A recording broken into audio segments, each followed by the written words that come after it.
Okay, welcome back to another video. I thought I'd start it out with the brine shrimp hatchers that I use. I use the older type.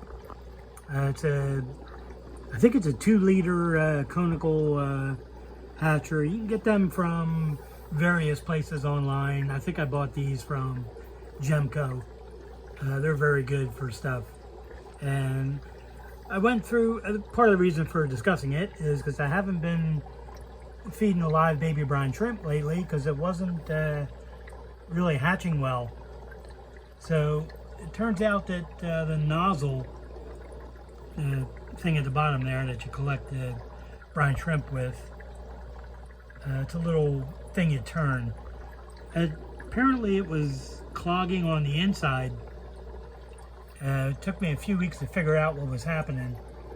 Probably about 12 to 20 hours into the hatch, and the whole hatch was dying.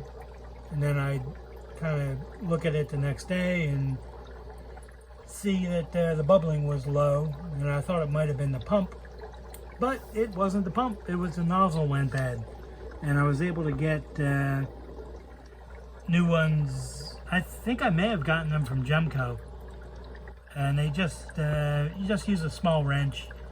You don't make them too tight because this is just acrylic.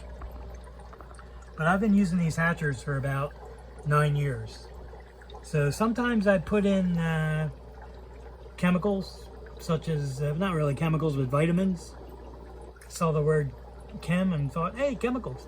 But no, vitamins. So I either use this or a soluble B thing, which is right over there. Something like that. I just put in 1 squirt. Now these look very orange. I usually harvest the shrimp every 36 hours. 24 to 36 hours. After that, the nutrition value of the brine shrimp is kind of worthless. So it's best to get on a set schedule, which is why I have 2 hatchers. 1 for each day, kind of. So I arrange that to be 24 to 36 hours. The eggs I use are 95% from American brine shrimp, and they're all from Salt Lake in Utah. I don't think it tells you much of anything on here, but American brine shrimp is the website, and this is a 95% hatch.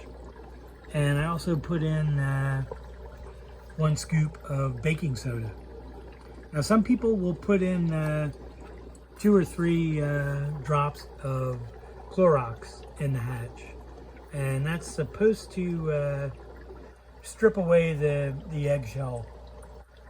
But I don't really, I don't do that. I don't know if it works. It's been around the hobby for a while, so it probably does work. So alright, I'll get to some other stuff and be right back. Alright, this tank is a little dirty, but I'm going to be cleaning it up as soon as I get out the fry. This was the female that was kind of gigantic, very fat in the last video or 2. And she didn't look as fat today, so I looked around the tank and saw a bunch of fry hiding. So I think I can only view them from above. There was a car going by. And there we go, there's fry were all born a couple hours ago. Quite a few in there, so I'm going to net out the parents. And then I'm going to pour out all the water with the fry and then put them into a 2.5 gallon tank of their own. So they're very tiny and not too much color, although you really can't tell from above. But it's great to get a nice second drop of fry out of this line, because somebody's screaming outside. I got about 25 fry from this group, and this female is very close to having some more fry, so that's working out great. This male is also getting better looking. So the fins are getting a little larger, and he's getting some more splotches and they're getting darker. So very, very happy with these breeders. So I'm going to finish the video showing some other breeders I set up for some strains I haven't shown much lately. So I'll add that after this. What do you call a very angry carrot? A steamed veggie. A steamed veggie. That's terrible. God, that's awful. Yeah, and these are the red lace snakeskins that I can rarely get the pattern to show up. And still really can't get it to show up. There you go. Now you can actually see it. And the females are huge. They will be having fry shortly, I am sure. See if I can get one of the other males on there. Not really. Yeah, it's tough. I think the camera lens picks up the plants. But there you can kind of see it. Try one more time before I get frustrated and give up. There you go. Well, you can actually see it. How cool. All right, I'll be right back. All right, I'll wrap up the video with the next couple of tanks. This is a tank of breeders of the Silverado Reds, I guess is the most common name for them. I just was calling them half reds or something, but I have one male and about 6 or 7 females in there because I culled down. I decided to go with this male because I was getting some other ones that had a lot of gray bleeding into the tail, so it was like a dirty looking mahogany tail. So I picked this one because he's got the nicest red. He does have a gray dorsal, which I'm not positive, but I think that's how they're supposed to look.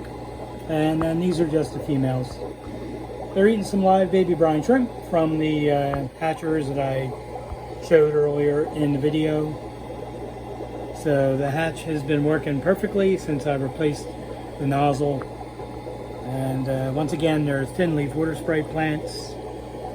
And these are nice fish. I sold some, and then I dropped it down to this group.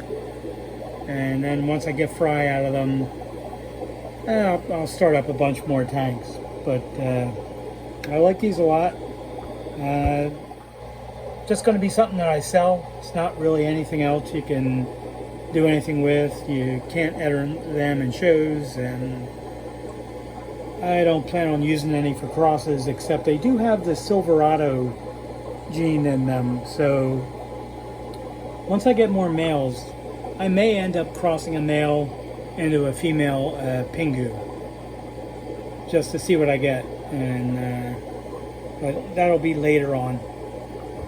So in the next group, if I don't trip over some stuff I have on the floor, it's the black lace snakeskins I'm working on. This one's the oldest one I have, and he's got a little bit of red bleeding in a couple spots. So he's still in the tank because he's not getting to the females. So this is kind of what I'm after. I'd like to improve the tail to either have a black tail or a lace tail. This one has both. And this one has more of a black tail. But I like these a lot. Definitely something to keep working on. The females are really just look like black Moscows. And that's it. There's no other color on them. But I like these a lot. I'll see if I get one of the males so you can see that they do have a intricate pattern on the body. I keep confusing myself. Another one goes by and I put the camera on the wrong one. But these are nice. These are one of the other crosses I've done that I really like what I ended up getting. And I have a few tanks of these. Haven't sold any yet. Not sure if I will or when I will. But I'm very happy with what's going on with these. So I went to the library to check out a book on boomerangs, but it hasn't been returned yet. It hasn't returned yet. Boomerangs, that's awful. I guess I put in a little too much live baby brine shrimp because this is a tank that was just set up and there's really no dirt in it. Just too much of the shrimp. So, alright, that'll wrap up the video. Hope you enjoyed it. I know it's some random stuff, once again. And, you know, I'll have another one up in a couple of days. And I do appreciate you watching and hanging in there. If you want to order the food, you can email me, or you can buy it off of Aquabid or eBay. It's under seller ID GREY, D as in Douglas. And if you'd rather just buy it from me, it's only $14 for a jar. That's the high protein food, or the ultimate veggie flake, or the ultimate meat flake. There's also a fry version of the high protein food, which is kind of like a crumble and a powder. So